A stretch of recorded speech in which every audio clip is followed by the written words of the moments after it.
Sevgili İnegöllüler, Sayın Belediye Başkanımıza teşekkür ediyorum. Böyle bir güzel bir etkinlik için. Herkese selamlarımı, saygılarımı sunuyorum. Şimdi korona günlerinde atıştırmalık egzersizi nereden çıktı diyeceksiniz. Egzersiz var da atıştırmalığı nasıl oluyor? Ona birazdan geçeceğim. Bu korona günlerinde tabii evde olduğu zaman yeme alışkanlığımız da değişiyor. Uyku alışkanlığımız değişiyor. Yaşam stilimiz değişiyor. Buna bağlı kilo alma riski oluyor. Bazı kişiler de depresyona giriyorlar. Bunalıma giriyorlar. Bunun belirtileri ortaya çıkıyor. Bu korona günlerinde özellikle gençlerin ev içinde ne yapsınlar? İşte ev içinde atıştırmalık egzersiz yapsınlar gençler.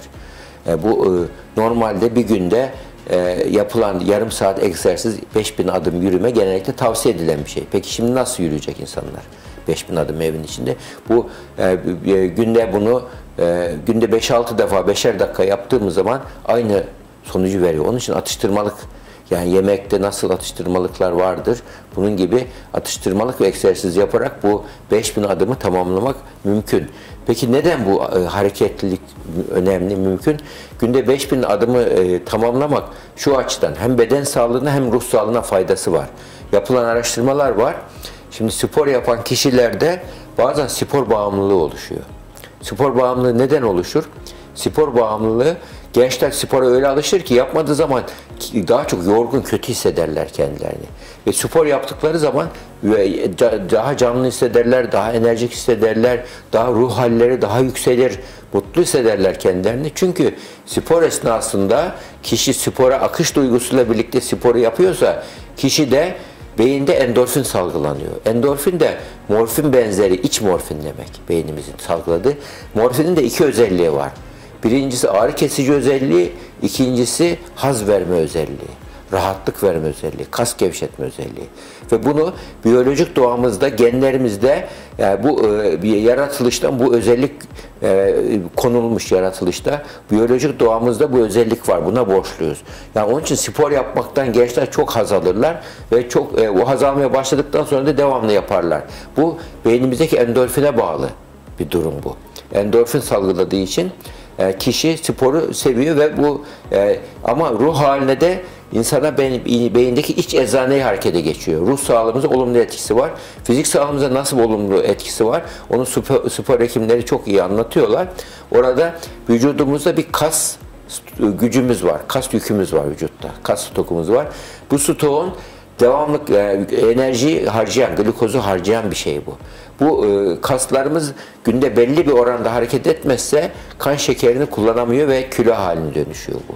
Kilo yapıyor. Aynı zamanda kastaki iyiciklerimiz zayıflıyor. Yani ileri yaşta merdiven çıkamama, çabuk yorulma gibi özellikleri de bu sebep oluyor. Onun için insan ileri yaşlarda dinç olmak istiyorsa genç yaşlardan itibaren günde 5000 adım kuralına dikkat etmesi lazım ki ileri yaşlarda namerde muhtaç olmadan yaşayabilmesi, kendi ihtiyacını görebilmesi, kimsenin koluna tutunmadan yürüyebilmesi için bu genç yaşlardan itibaren, orta yaşlardan itibaren 5000 adım egzersizini, hatta bununla ilgili bir hocamız, Osman Müftüoğlu hocamız çok güzel bir benzetmesi vardır. Şöyle diyor, 5000 adım için vücut paslanmaz diyor. 7500 adım için vücut yağlanmaz diyor. 10.000 adım için vücut yaşlanmaz diyor. Bu.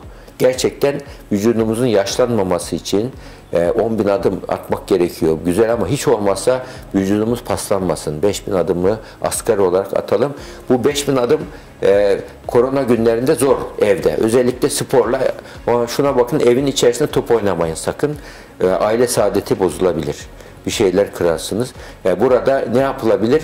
İşte erkek çocuk varsa aile içerisinde böyle durumlarda büyük sorumluluk babaya düşüyor. Babanın erkek çocuktan, çocuğun çünkü gelişen ruhunda anneden babadan alacağı şeyler vardır. Kız çocuk anneyle daha çok özdeşim kurar. Erkek çocuk babayla kurması lazım. Ama biyolojik olarak kız çocuk babaya, erkek çocuk anneye daha çok yatkındır. Ama bunda eğer anne karşı cins rolleri bozulursa kız çocuk ne olur? Babayla özdeşim kurduğu için erkek Fatma olabilir. Erkek çocuk da anne baba soğuksa, anne fazla sıcaksa, vericiyse kız çocukta da erkek çocukta da feminen davranışlar olur. Cinsel kimlikle ilgili çatışmalar ortaya çıkabilir. Bu nedenle aile içerisinde çocuğun böyle okul çağından sonra artık anne ikinci planda, baba birinci planda olması lazım. Aile içi iletişimde. Bu önemli. Yani kadın erkek için de böyledir. Kız çocuk için de anne birinci planda, baba ikinci planda olmalı. Çocuğun evi öğrenmesi, hayatı öğrenmesi için. Yani bunun özdeşim kurarken bu şekilde kurması. Çünkü beyin bilimindeki yeni bilgiler, yani bunun cinsel, biyolojik cinsiyetin doğuştan olduğunu, ama cinsel kimliğin sonradan öğrenildiğini gösteriyor. Cinsel kimlik nedir? Yani iki kişinin sosyal cinsiyet rolleridir önemli. Bir erkek de kadın cinsiyet rolünü öğreniyorsa o bu rollerin yüceltildiği ortamda büyüyor demektir. Bunun için burada aile içi iletişimde 10 yaşından, özellikle 10 yaşı bile geç bir yaş yani. Okul başlamayla birlikte erkek çocuğa baba, kız çocuğa anne daha çok birlikte zaman geçirmeyi başarması önemli. Ve burada spor yaparken aile içerisinde bütün ailenin birlikte olduğu spor saati de koyulabilir. Hatta ailenin içerisinde biz çocuklara sosyal mesafe polisi rolü alın diyoruz çocuklara. Bir çocuğa o rolü verip çocuk sosyal mesafe polisi olur ve yani herkesin sosyal mesafe uymadığını kontrol eder o. Kontrol ederse ne olur? Kontrol ettiği zaman sosyal mesafe polisi, kontrol ettiği zaman burada birisi onu bozduğu zaman, çocuk görev tanımı yapılmış ya, onun almış, anne mesafeyi bozmadın, baba mesafeyi bozdun gibi böyle çocuk yapar ve çocuk böyle durumda bunu yaptığı zaman çocuğa takdir, övgü, onayla yaklaşın. Yani çocuğa sen benim kahramanımsın, bak ne güzel yaptın, helal olsun diyebilelim buna, çocuğumuza.